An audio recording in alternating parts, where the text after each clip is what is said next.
El mensaje del tercer ángel contiene una de las advertencias más solemnes de las Sagradas Escrituras. Nos advierte en contra de adorar la bestia, su imagen y contra recibir su marca. Pero ¿cómo podemos evitar adorar a la bestia, su imagen y recibir la marca si no sabemos quién es la bestia? Si no sabemos qué es la imagen y si no sabemos cuál es la marca de la bestia. No podemos tomar decisiones sabias a menos que sepamos esto, y por eso hemos dedicado bastante tiempo a estudiar sobre la bestia de la tierra que levanta una imagen de la primera bestia. Los últimos 3 temas hemos estudiado en cuanto a la marca de la bestia, el conflicto final con respecto a 2 señales, y hoy vamos a estudiar otra frase del mensaje del tercer ángel. Vayan conmigo a Apocalipsis 14 y vamos a leer otra vez los versículos 9 hasta el versículo 11. Y el tercer ángel lo siguió diciendo a gran voz: si alguno adora a la bestia y a su imagen y recibe la marca en su frente o en su mano, ahora viene la parte que vamos a estudiar, él también beberá, palabra clave, también beberá ¿de qué? Del vino de la ira de Dios. Esta no es el vino de Babilonia, este es otro vino. Beberá del vino de la ira de Dios, que ha sido vaciado puro en el cáliz de su ira. La palabra cáliz o copa es clave. Y será atormentado con fuego y azufre delante de los santos ángeles y del Cordero, y el humo de su tormento sube por los siglos de los siglos, y no tienen reposo de día ni de noche los que adoran a la bestia y a su imagen, ni nadie que reciba la marca de su nombre. Lo que vamos a estudiar en nuestro tema de hoy es el beber del vino de la ira de Dios, que ha sido vaciado puro en el cáliz de su ira. Esa es la parte del mensaje del tercer ángel que vamos a estudiar. Ahora, después de los 1000 años que se mencionan en Apocalipsis el capítulo 20, la nueva Jerusalén descenderá del cielo, y dentro de la ciudad estarán los salvos, y fuera de la ciudad estarán los perdidos. Ahora yo pregunto, ¿los que están en la ciudad fueron pecadores? Sí. ¿Fueron pecadores? Sí. ¿Los que están afuera fueron pecadores? Sí. Es decir, dentro de la ciudad hay pecadores, o ex pecadores podríamos decir, y fuera de la ciudad también hay pecadores. Vamos a leer Apocalipsis 22, 14 y 15 para que ustedes vean los 2 grupos, un grupo adentro, el otro grupo fuera. Bienaventurados los que lavan sus ropas. Yo creo que una mejor traducción sería bienaventurados los que guardan sus mandamientos. En otra presentación yo muestro por qué se debe traducir de esa manera, pero estoy leyendo la Reina Valera del 60. Bienaventurados los que lavan sus ropas para tener derecho al árbol de la vida y para entrar por las puertas en la ciudad. ¿Cuál ciudad? La Nueva Jerusalén. Ahora están los de afuera, mas los perros estarán afuera. No está hablando de perros literales, así que no hay problema si tienen un perro. Mas los perros estarán fuera, y los hechiceros, los fornicarios, los homicidas, los idólatras y todo aquel que ama y hace mentira. Esta lista son transgresiones de los 10 mandamientos. Por ejemplo, fornicarios, ese es el 7º mandamiento, no cometerás adulterio. Homicidas, no matarás. Idólatras, no te harás imagen. El que ama mentira, no hablará falso testimonio. Están afuera los que quebrantan los mandamientos, y dentro están los que guardan los mandamientos. Pero ambos grupos en algún momento fueron pecadores. ¿Por qué los que están dentro de la ciudad, aunque fueron pecadores, están allí, mientras que los que están fuera de la ciudad, que también fueron pecadores, están fuera de la ciudad? Vamos a contestar esa pregunta en nuestra presentación en los próximos minutos. Vamos a la pie de la página 299 ahora en el manual. El libro de Apocalipsis nos dice que el vino de la ira de Dios recaerá sobre los impíos sin mezcla de misericordia. Y esto comienza con el derramamiento de las 7 postreras plagas. No termina con el derramamiento de las 7 plagas, pero comienza el derramamiento de la ira de Dios sin mezcla de misericordia sobre los impíos con las 7 plagas. Vamos a Apocalipsis 15 y el versículo 1. Aquí se habla de 7 ángeles que van a derramar sobre la tierra la ira de Dios contra los impenitentes. Dice allí: vi en el cielo otra señal, grande y admirable, 7 ángeles que tenían las 7 plagas postreras, porque en ellas se consumaba la ira de Dios. Es decir, aquí es que culmina la ira de Dios. Las copas están llenas y rebosando. Y eso me lleva a nuestro siguiente punto. Las 7 plagas están en copas que se van a derramar. No copas literales, la copa es simbólica del vino que va a derramar Dios sobre los impíos. Noten que el vino de la ira de Dios está en copas. Apocalipsis 16 y el versículo 1. Oí una gran voz que decía desde el templo a los 7 ángeles: id y derramad sobre la tierra las las 7 copas de la ira de Dios. ¿Qué es lo que contienen las copas? La ira de Dios está contenida en las copas. Ahora, ¿quiénes son los que van a beber el vino que está en las copas? Apocalipsis 14, 9 y 10, que ya leímos, vamos a leerlo de nuevo. Está hablando de el mensaje del tercer ángel. Y el tercer ángel lo siguió diciendo a gran voz: si alguno adora a la bestia, que hemos identificado como el poder papal, y a su imagen, cuando un país protestante como los Estados Unidos hace una imagen de la primera bestia, uniendo la iglesia con el Estado, y recibe la marca, que es la observancia del día falso de reposo, en su frente o en su mano, él también beberá del vino de la ira de Dios, que ha sido vaciado puro en el cáliz de su ira. Ahora, en los tiempos bíblicos el vino se mezclaba con agua, porque cuando se tomaba puro era muy, muy fuerte. La mezcla del vino con el agua representa el hecho de que cuando está mezclado con agua, la misericordia todavía va mezclada con su ira durante el tiempo de gracia. Pero cuando se cierra la puerta de la gracia, las copas están llenas de la ira de Dios y va sin mezcla de misericordia. Ahora, aunque las 7 postreras plagas están en copas y son el comienzo del derramamiento de la ira de Dios, la ira se consuma o termina cuando los que adoraron la bestia, su imagen, y recibieron la marca, son consumidos por el fuego.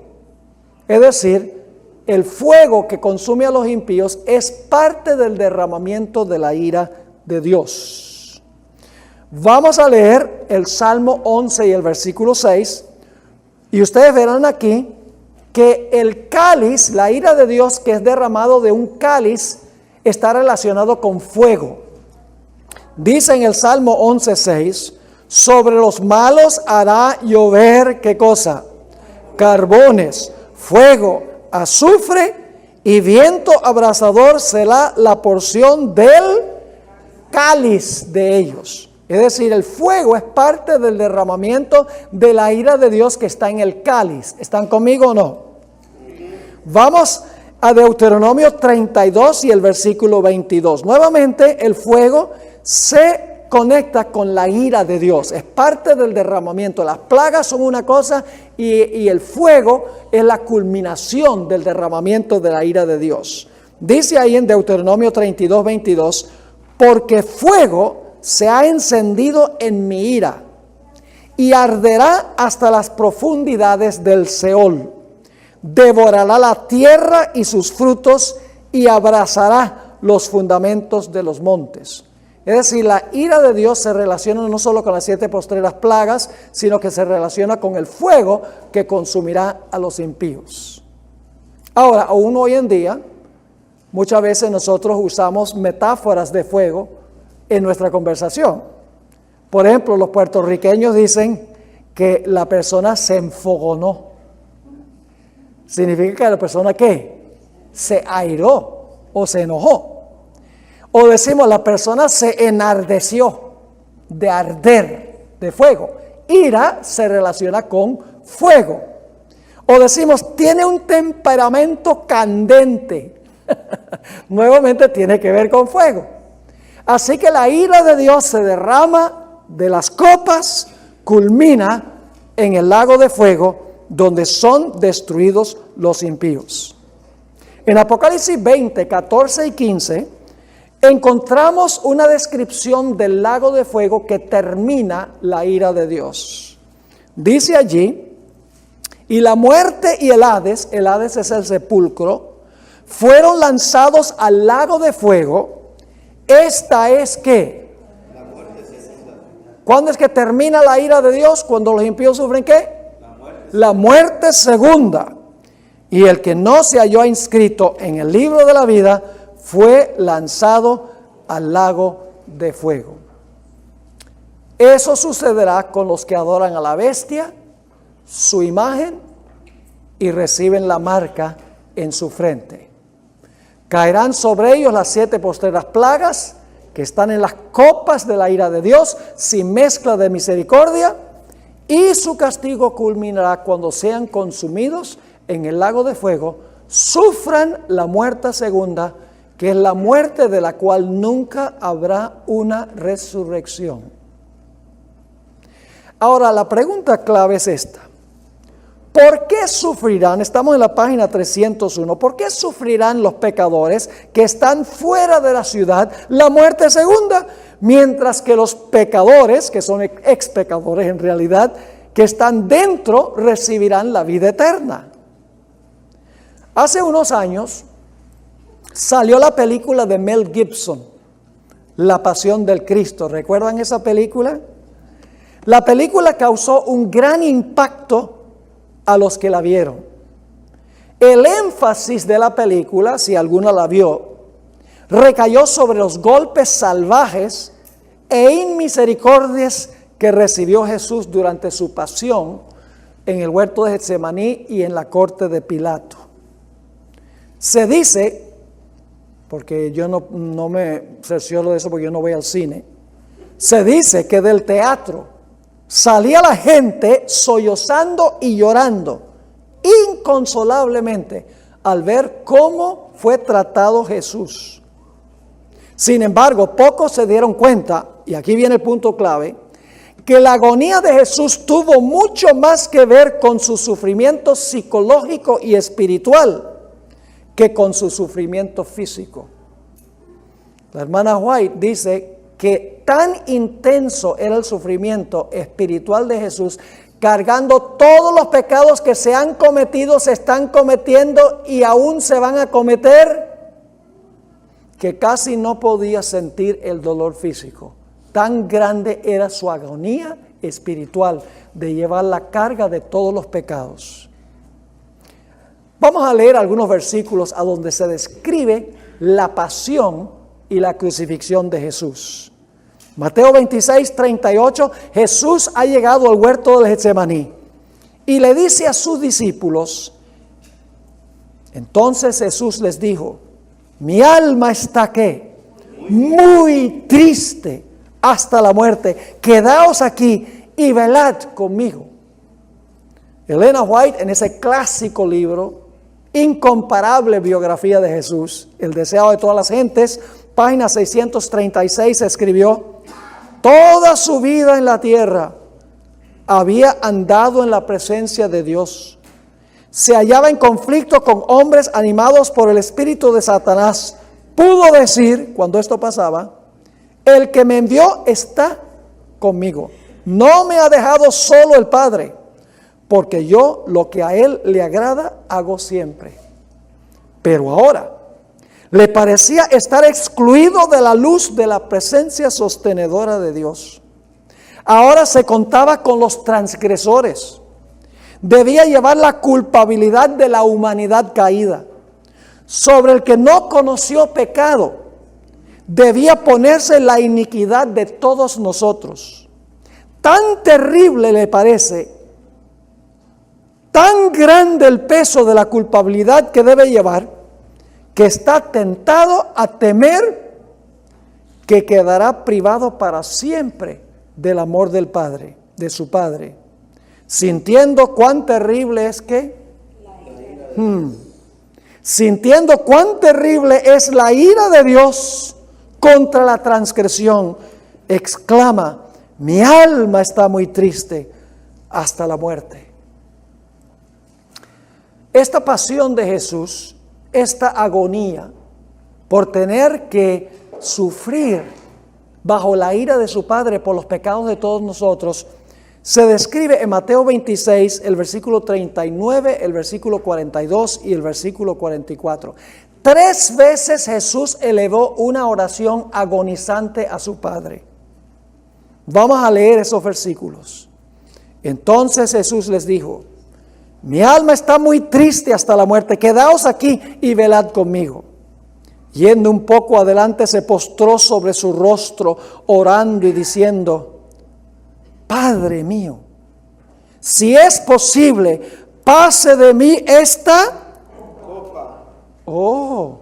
Vimos que estaba sufriendo bajo la ira de Dios, y la ira de Dios estaba en una ¿qué? Copa. En una copa. Si es posible, pase de mí esta copa, pero no sea como yo quiero, sino como tú. Versículo 42.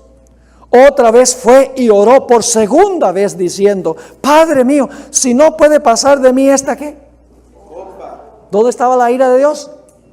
En una copa. Si no puede pasar de mí esta copa sin que yo la beba, ¿qué creen ustedes que estaba en la copa? El vino de la ira de Dios. Así que dice: Padre mío, si no puede pasar de mí esta copa sin que yo la beba, hágase tu voluntad. Y dejándolo se fue. Versículo 44, se fue de nuevo y oró por tercera vez diciendo las mismas palabras. ¿Quién le dio la copa de la ira de Dios a Jesús? Vamos a Juan 18:11. Aquí es que viene algo casi, yo diría, incomprensible: el amor del Padre y el amor de Jesús. No lo podemos comprender. Lo podemos aceptar y lo podemos creer, pero no lo podemos definir ni lo podemos explicar. ¿Cómo el Padre y el Hijo amaron tanto a la raza humana que estuvieron dispuestos de hacer un sacrificio como este? Juan 18:11 nos dice: ¿quién le entregó la copa llena de la ira de Dios, lleno del vino de la ira de Dios? Dice Jesús, entonces dijo a Pedro, ese es cuando Pedro sacó la espada y le cortó la oreja al siervo, al criado del sumo sacerdote: mete tu espada en la vaina. La copa que ¿quién le ha dado? Que el Padre me ha dado, no la he de beber. ¿Qué tenía que beber Jesús? El vino de la ira de Dios. ¿Y quién le dio el vino de la ira de Dios? Su propio Padre. Porque Él había ofrecido ocupar el lugar de todos nosotros y sufrir nuestro castigo. Noten Isaías 53 y el versículo 4. En la página 302 del manual.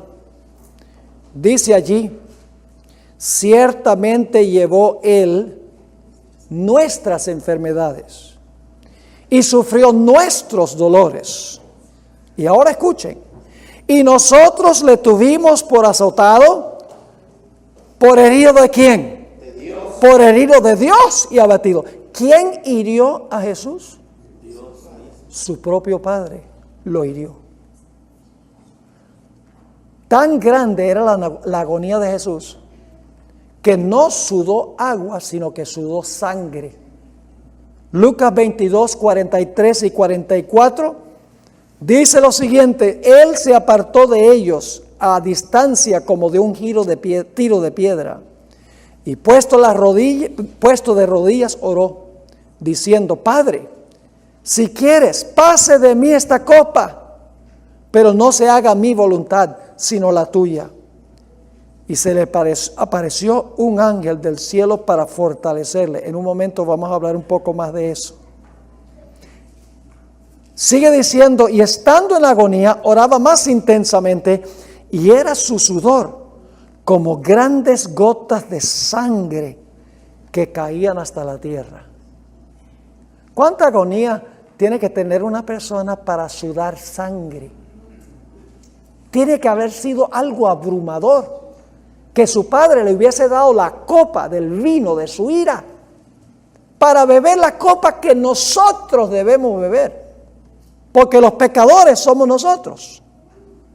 Jesús comenzó a sangrar, escuchen bien, antes que le pusieran un solo dedo encima. Porque Mel Gibson, en la película, Jesús empieza a sangrar es cuando le empiezan a azotar. Pero ya Jesús, antes de eso, su agonía lo llevó a sangrar. El ángel vino para fortalecer a Jesús. Si el ángel no hubiera venido para fortalecer a Jesús, hubiera muerto en el huerto. La hermana White escribió en el libro La maravillosa gracia de Dios, página 168, la naturaleza humana hubiera muerto allí, bajo el horroroso sentir del pecado, si no hubiera sido por un ángel del cielo que lo fortaleció para sobrellevar la agonía. Hubiera muerto en el huerto, sin que le hubiesen puesto un dedo encima, hubiera muerto. Jesús no murió por las heridas que tenía, a diferencia de la película de Mel Gibson. Jesús murió de un corazón quebrantado. Jesús murió por la inmensa agonía psicológica, espiritual, por llevar la carga de todos los pecados del mundo. Y luego Jesús fue a la cruz y sintió que su propio Padre lo había desamparado. El Salmo 22, 1 y 2 describe proféticamente lo que sintió Jesús en la cruz. Dios mío, ¿por qué me has desamparado? ¿Por qué estás tan lejos de mi salvación y de las palabras de mi clamor? Dios mío, clamo de día y no me respondes, y de noche y no hay para mí reposo. 1000 años después que se escribió esto en los Salmos, fue exactamente lo que dijo Jesús a su Padre cuando estaba en la cruz. ¿Por qué me has desamparado?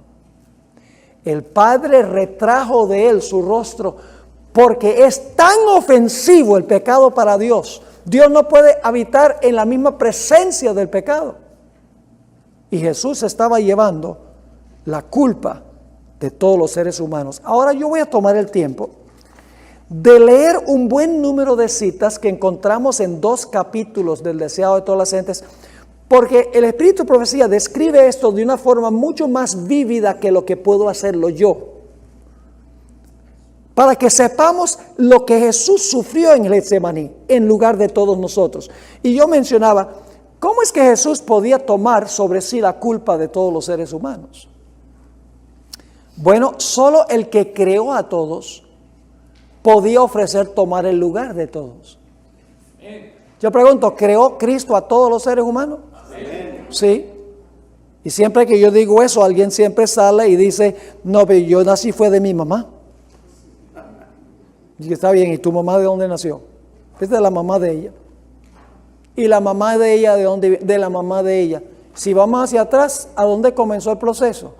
Con Adán y Eva. Cuando Cristo creó a Adán y Eva, creó a todos los seres humanos. Solo el que creó a todos, el creador de todos, podía ofrecerse para ocupar el lugar de todos y sufrir la pena de muerte que merecían todos. Voy a leer algunas de estas citas. Ustedes las tienen en el manual. Deseado, página 637. Fue una corta distancia de ellos, esto es en el Getsemaní. No tan lejos que no pudiesen verle y oírle. Es decir, los discípulos podían oír su agonía. Y cayó postrado en el suelo. Sentía que el pecado le estaba separando de su Padre. ¿Por qué se sintió separado? Por el pecado. La cima, es decir, el abismo, era tan ancho. La cima era tan ancha, negra y profunda, que su espíritu se estremecía ante ella. No debía ejercer su poder divino para escapar esa agonía. Como hombre, debía soportar la ira de Dios contra la transgresión.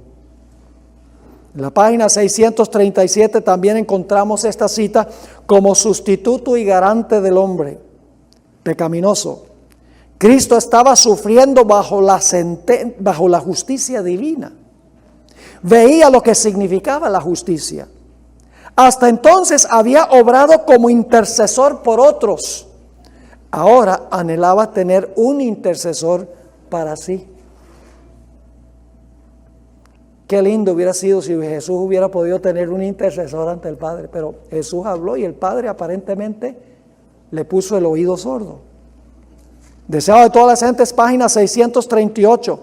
Frente a las consecuencias posibles del conflicto, embargaba el alma de Cristo el terror de quedar separado de Dios. Satanás le decía que si se hacía garante de un mundo pecaminoso, la separación sería eterna. Quedaría identificado con el reino de Satanás por llevar los pecados y nunca más sería uno con Dios. Eso le decía Satanás a él. En la página 303, los pecados de los hombres descansaban pesadamente sobre Cristo. Y el sentimiento de la ira de Dios contra el pecado abrumaba su vida. Este es un lugar donde la traducción del inglés al español no capta lo que está diciendo el original. La palabra que se usa no es abrumaba, sino was crushing. Significa aplastar. Así que sería, los pecados de los hombres descansaban pesadamente sobre Cristo y el sentimiento de la ira de Dios contra el pecado aplastaba su vida. Crushing. Deseado de todas las gentes, páginas 641 y 642, había llegado el momento pavoroso, el momento que había de decidir el destino del mundo. Si Jesús no hubiera hecho esto, todos estaríamos fuera de la ciudad. Sigue diciendo, la suerte de la humanidad pendía por un hilo. Cristo podía a una hora negarse a beber ¿qué? A beber la copa destinada al hombre culpable. ¿Quién debería haber bebido la copa? El hombre. Todavía no era demasiado tarde. Podía enjugar el sangriento sudor de su frente y dejar que el hombre pereciese en su iniquidad. Podía decir, reciba el transgresor la penalidad de su pecado y yo volveré a mi Padre. ¿Beberá el Hijo de Dios la amarga copa de la humillación y la agonía? ¿Sufrirá el inocente las consecuencias de la maldición del pecado para salvar a los culpables? Las palabras caen temblorosamente de los pálidos labios de Jesús. Padre mío, si no puede esta copa pasar de mí sin que yo la beba, hágase tu voluntad. Amén. La página 701 se vuelve más intensa la descripción sobre Cristo como sustituto. ¿Qué es un sustituto? Alguien que toma un lugar de otro. Él tomó el lugar de todos. Sobre Cristo como sustituto y garante nuestro. Fue puesta la iniquidad de ¿cuántos? De todos nosotros. Fue contado por transgresor, a fin de que pudiese redimirnos de la condenación de la ley. Ahora, esto es tremendo. La culpabilidad de cada descendiente de Adán abrumó su corazón. Imagínense ustedes que hoy en día una persona se deprime, una persona se suicida nada más por su propio sentido de culpa por sus pecados. Ahora imagínense cómo habrá sido de abrumador el asunto para Jesús, cargando sobre su conciencia la culpa de los pecados de toda la historia. No podemos nunca entender eso. Por eso digo, Jesús no murió de sus heridas. Le explotó el corazón. Por eso cuando el soldado vino y vio que Jesús estaba muerto, se sorprendió. Dice, no puede ser, tan rápido. Sigue diciendo, la ira de Dios contra el pecado, la terrible manifestación de su desagrado por causa de la iniquidad, llenó de consternación el alma de su Hijo. Toda su vida Cristo había estado proclamando a un mundo caído las buenas nuevas de la misericordia y el amor perdonador del Padre. Su tema era la salvación aún del principal de los pecadores. Pero en estos momentos, sintiendo el terrible peso de la culpabilidad que lleva, no puede ver el rostro reconciliador del Padre. Al sentir el Salvador que de él se retraía el semblante divino en esta hora suprema de angustia, atravesó su corazón un pesar que nunca podrá comprender plenamente el hombre.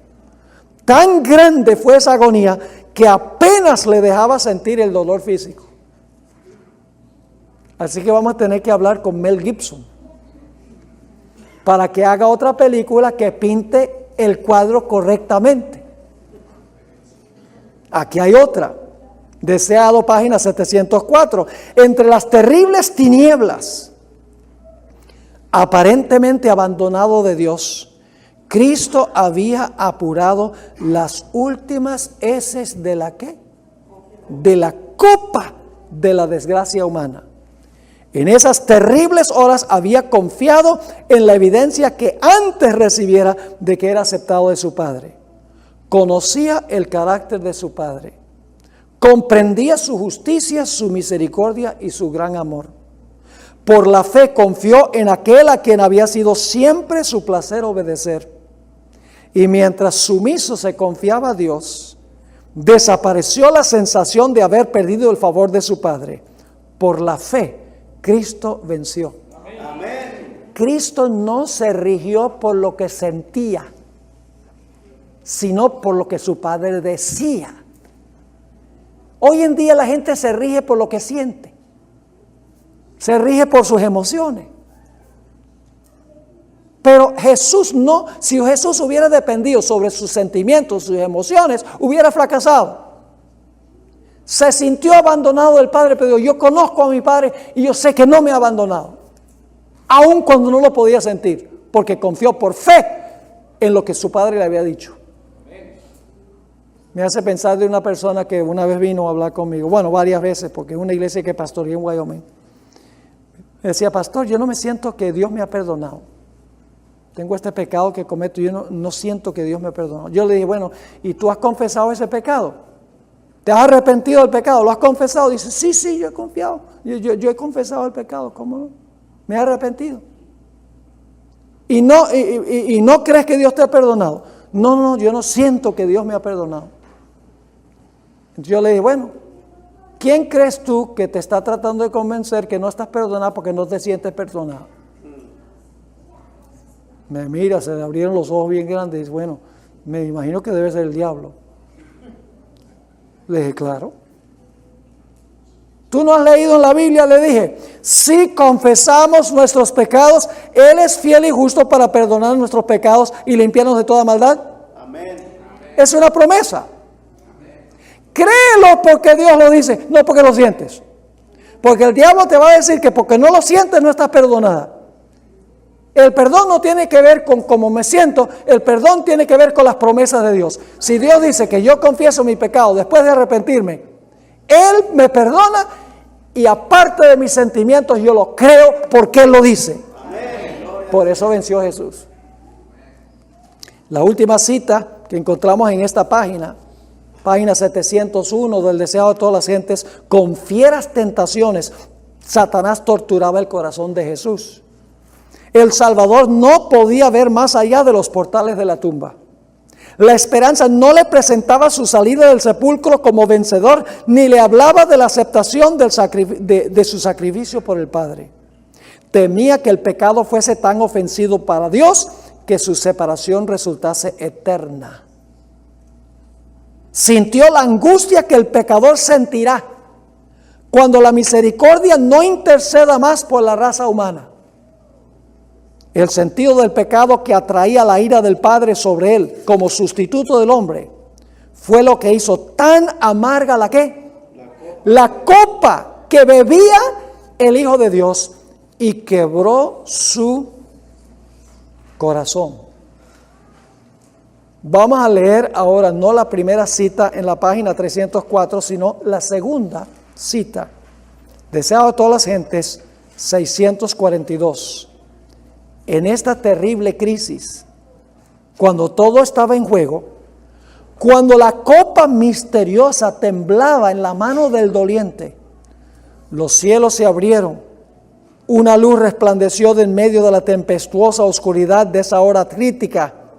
El poderoso ángel que está en la presencia de Dios, ocupando el lugar del cual cayó Satanás, vino al lado de Cristo.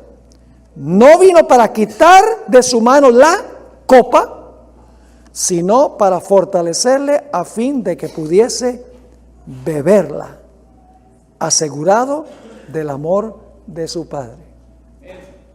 ¿Cómo les parece? ¿Por cuántos sufrió Jesús todo esto? ¿Por cuántos? ¿Solo por los que van a estar en la ciudad? No, también por los que van a estar fuera de la ciudad. Noten Hebreos 5 y el versículo 7 describe la agonía de Jesús en el Getsemaní. Generalmente no leemos este versículo cuando hablamos de su agonía en Getsemaní, pero está hablando es de eso. Y Cristo, en los días de su carne, es decir, mientras fue ser humano en esta tierra, ofreciendo ¿qué cosa? Ruegos y súplicas, con gran clamor y lágrimas, al que le podía librar de la muerte, fue oído a causa de su temor reverente. ¿Fue oído? ¿Jesús resucitó, sí o no? Jesús resucitó. Ahora, durante toda su vida, Jesús había sentido la presencia de su Padre, pero en el Getsemaní no. En Juan 8:29, mientras Jesús estaba en su ministerio, dice: porque el que me envió, conmigo está.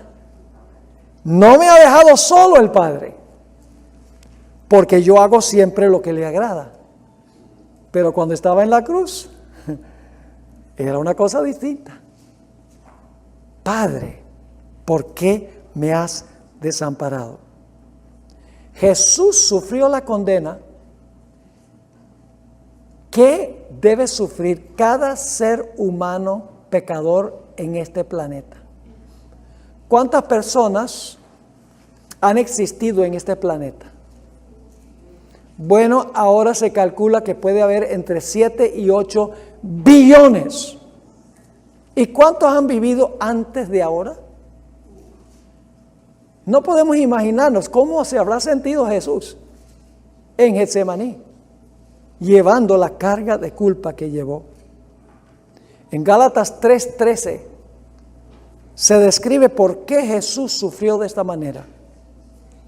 Dice: Cristo nos redimió. ¿De qué? De la maldición de la ley. Paremos un momento allí. ¿Cristo nos redimió de qué? De la maldición de la ley. ¿Saben lo que dicen algunos cristianos? Dicen: la ley es mala porque nos maldice. La ley no nos maldice. La ley no nos maldice porque la ley es mala, sino porque nosotros somos malos.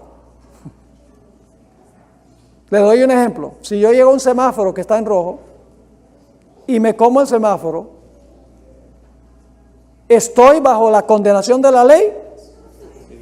Sí. Estoy bajo la maldición de la ley. Si hay un policía por ahí, me va a aplicar la multa, me va a aplicar el castigo. Yo sé cuál es el problema. Yo sé cómo podemos resolver este problema. Nos deshacemos de la luz y del policía, porque ellos tienen la culpa de que yo reciba la multa. absurdo. El problema no es con la luz y el policía. El problema es conmigo. La ley nos maldice porque pecamos, pero la ley es santa, justa y buena.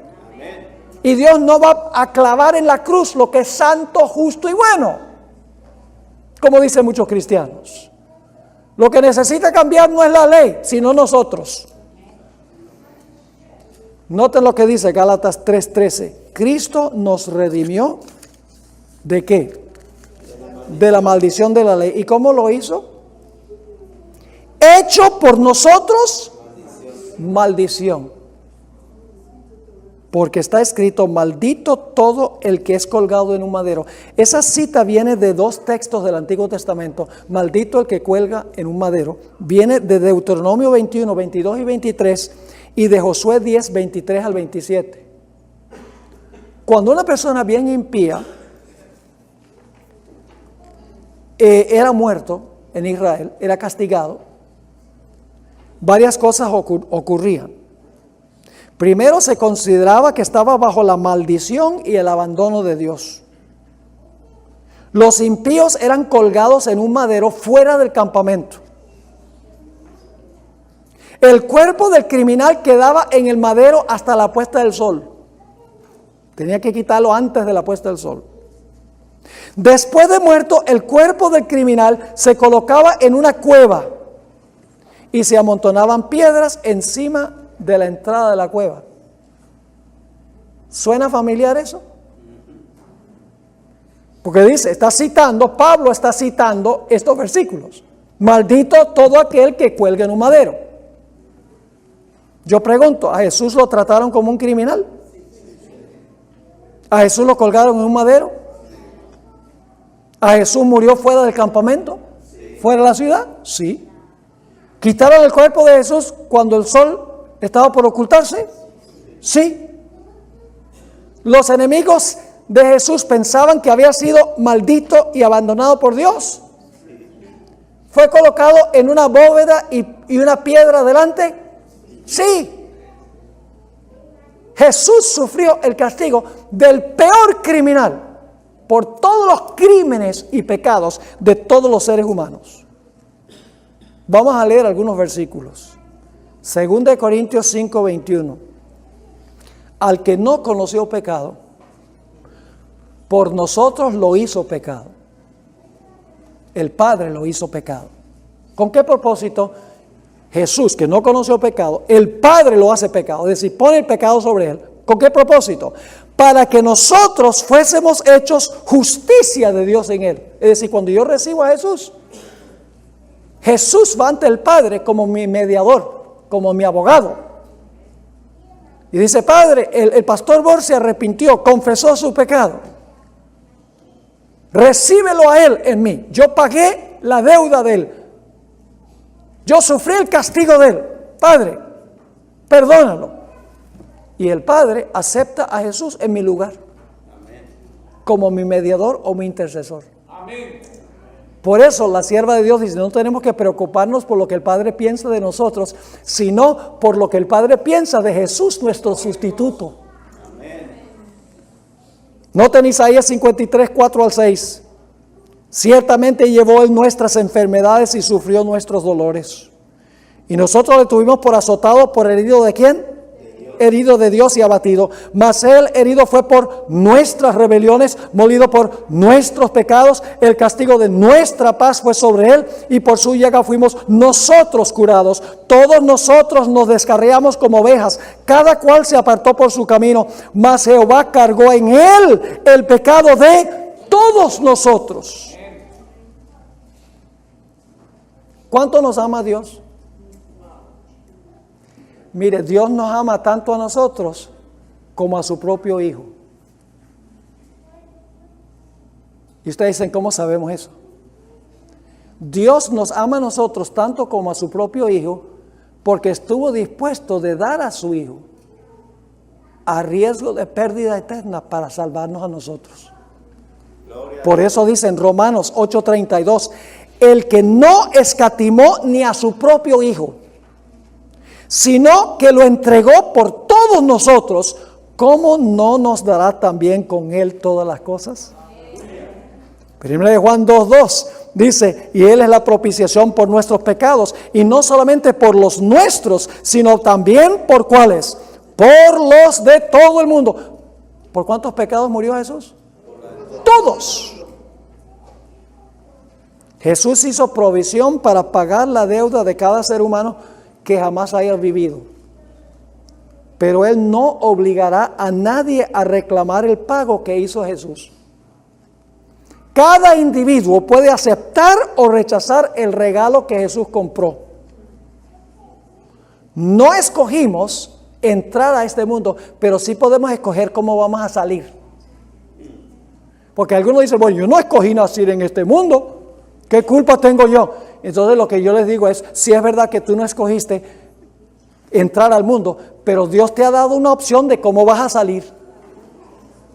Y si tú no aceptas la condición, entonces es culpa tuya, no es culpa de Él. Ustedes conocen Juan 3:16, porque de tal manera amó Dios al mundo. ¿Y cómo lo demostró? Porque ha dado a su Hijo unigénito para que, ahora fíjense, lo que hizo Jesús es para todo el mundo, pero al mismo tiempo tiene límites, porque la segunda mitad del versículo dice, para que todo aquel que en Él cree, no se pierda, mas tenga vida eterna. Creer significa confiar en Él, significa aceptar a Jesús como Salvador personal. El día de la madre yo le compro un regalo a mi esposa. Digamos que a mí me cuesta $100, para ella no cuesta nada. El receptor no paga. El que compra el regalo es el que paga. Pero ¿saben algo? Ella podría tener la opción de aceptar o rechazar el regalo. Nunca me ha rechazado uno porque siempre le doy buenos regalos. Pero ¿tiene la opción ella de aceptar o rechazar el regalo? Sí. ¿Tengo yo la opción de aceptar o rechazar el regalo que compró Jesús cuando pagó por mis pecados? Sí, yo puedo rechazar ese regalo. Ahora, y ustedes dicen, bueno, ¿qué tiene esto que ver con la gente que está fuera de la ciudad? Los que están en la ciudad aceptaron el regalo.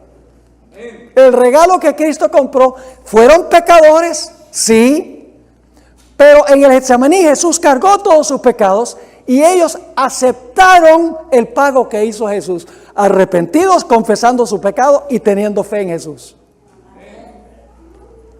Los que estaban afuera no hicieron eso.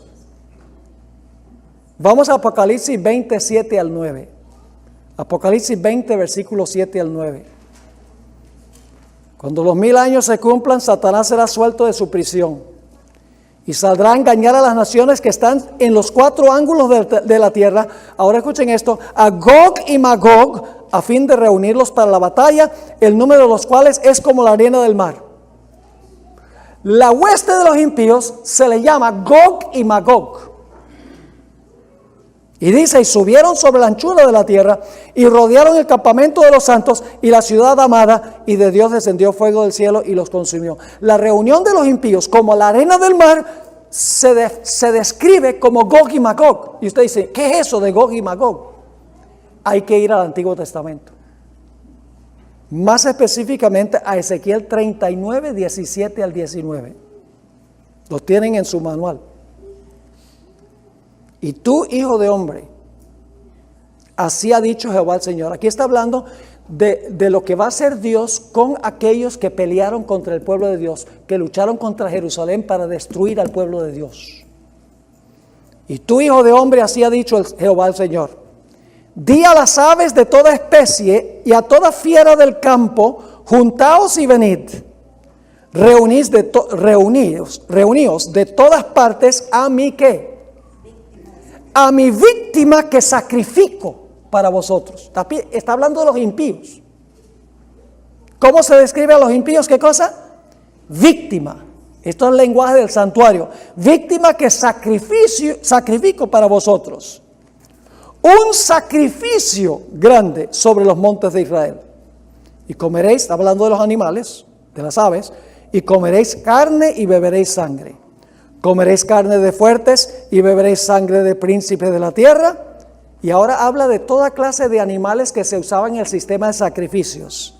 De carneros, de corderos, de machos cabríos, de bueyes y de toros, engordados todos en Basán. ¿Cómo se describe la destrucción de los enemigos del pueblo de Dios? Con lenguaje del santuario, víctima, sacrificio. Y luego se mencionan animales que se usaban en el servicio del santuario: carneros, corderos, machos cabríos, de bueyes y de toros. Versículo 19: comeréis grosura hasta saciaros y beberéis hasta embriagaros de sangre de las víctimas. Nuevamente el lenguaje del santuario, que para vosotros, ¿qué cosa? Sacrifiqué. O ustedes dicen: pastor, ¿qué es esto? Les voy a explicar de una forma sencilla. Hay dos formas en que usted puede salvarse, en que usted puede resolver el problema de su pecado. La primera manera es colocando sus pecados sobre Jesús, aceptando a Jesús como Salvador, y la muerte de Él cuenta como la muerte suya. Pero hay otra manera en que usted puede satisfacer las exigencias de la ley. Puede morir usted. Yo pregunto, ¿un pecador, cuando el pecador muere, él pagó por sus pecados? Sí. Porque la paga del pecado es ¿qué? Muerte. Así que si tú no recibes a Jesús, tú vas a ser como una víctima sacrificada y vas a perecer, vas a sufrir segunda muerte, el castigo. ¿Queda satisfecha la justicia de la ley cuando un pecador muere? Sí, porque la paga el pecado de muerte. Ah, pero usted dice: pastor, pero yo no quiero morir. Entonces tú tienes que aceptar a Jesús como víctima sacrificada. Porque si tú no aceptas a Jesús como víctima sacrificada en tu lugar, entonces pasa esto: tú llegas a ser la víctima que paga por los pecados que cometiste. ¿Están conmigo o no están conmigo? Ahora vamos a anotar los versículos aquí. Porque la paga del pecado es muerte. Aquí debemos comparar el pecado con un ¿cómo diríamos? Con el dueño de una empresa. Dice: mira, yo soy el Señor pecado. Si tú trabajas para mí, yo te voy a pagar. Yo te voy a pagar, y la paga de que trabajes por mí, el Señor pecado, es muerte. Yo no le puedo decir: no, pero yo no quiero que me pagues. No, nada. Tú trabajaste, yo te pago. ¿Quién paga? El que trabaja por el Señor pecado. Pero, por el otro lado, la dádiva de Dios, el regalo de Dios, es ¿qué? Vida eterna en Cristo Jesús, Señor nuestro. ¿Quién compró el regalo? Cristo Jesús. Así que hay dos maneras de pagar por el pecado. O lo pagó Jesús aceptándolo yo, o lo paga usted. Y lo pago yo. Hay un grupo que no va a estar en el libro de la vida. No va a estar en el libro de la vida del Cordero. Inmolado desde el principio del mundo. Dice en Apocalipsis 13:8, ya pasando por alto Apocalipsis 20, 14 y 15, donde viene la etapa final del castigo, es cuando los impíos son destruidos en el fuego. Esa es la culminación del derramamiento de la ira de Dios. Dice en Apocalipsis 13:8, hablando de los que adoraron a la bestia y su imagen y recibieron la marca y la adoraron a la bestia. Todos los moradores de la tierra, ¿cuyos qué? Nombres. Cuyos nombres no estaban escritos en el libro de la vida del Cordero, que fue inmolado desde el principio del mundo. ¿Qué va a pasar con los que adoren la bestia, su imagen y reciban la marca? Sobre ellos caerá la ira de Dios sin misericordia. Ay, dice, pero Dios es muy duro con ellos. La culpa no es de Dios. Cristo murió por los pecados de ellos también. Compró el regalo para ellos también. Pero ellos escogieron rechazarlo. Dijeron, no, gracias, no queremos el regalo que tú compraste. Por lo tanto, la culpa no la tiene Jesús. La culpa la tiene el pecador. ¿Entienden un poco mejor lo que significa el vino de la ira de Dios? Sí. O tú aceptas a Cristo, quien bebió el vino en tu lugar, o tú vas a tener que beber el vino. ¿Cuál es nuestra elección? Es una decisión muy fácil. Yo he escogido hace mucho tiempo que voy a aceptar a Cristo, quien bebió el vino de la ira de su Padre en mi lugar. Amén. Por eso los que están en la ciudad, aunque eran pecadores, tienen derecho a estar ahí y la vida eterna. Amén. Y los que están fuera de la ciudad tuvieron la oportunidad, podrían haber aceptado el regalo, pero lo rechazaron. Y serán las víctimas que se reúnen alrededor de la ciudad, lenguaje del santuario, el gran sacrificio de sus vidas por no haber aceptado el sustituto. Que Dios nos ayude a recibir a Jesús como nuestro Salvador personal. Amén.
Jesús.